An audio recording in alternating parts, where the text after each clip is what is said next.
কি বললা তুমি, বলো।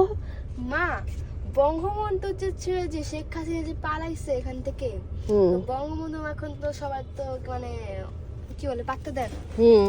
তো বঙ্গবন্ধুর ছবি এখন ছিল এই টাকার ওখানে কেন? এই টাকার এখানে, এটা তো আমারও প্রশ্ন। এটা টাকার এখানে এখনো বঙ্গবন্ধুর ছবি কেন?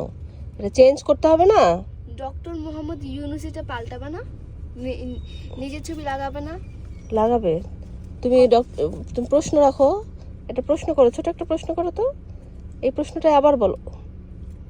আবার বলবো? হুম এই যে শেখ হাসিনা যে ছিল আমাদের বাংলাদেশ ছেড়ে যে এখন ইন্ডিয়া যে আছে, হুম ঠিক আছে, এখন তো ওর বাবা তো খুব বেশি সম্মান রেখে, তখন অসম্মান না।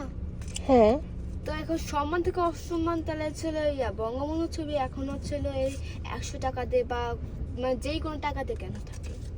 এই আমার একটা প্রশ্ন। আচ্ছা ঠিক আছে, এই প্রশ্নটা থাকলো, দেখি অডিয়েন্স কি বলে। আচ্ছা, ওকে, কমেন্ট করবেন নিশ্চয় অবশ্যই। হ্যাঁ অবশ্যই কমেন্ট করবে।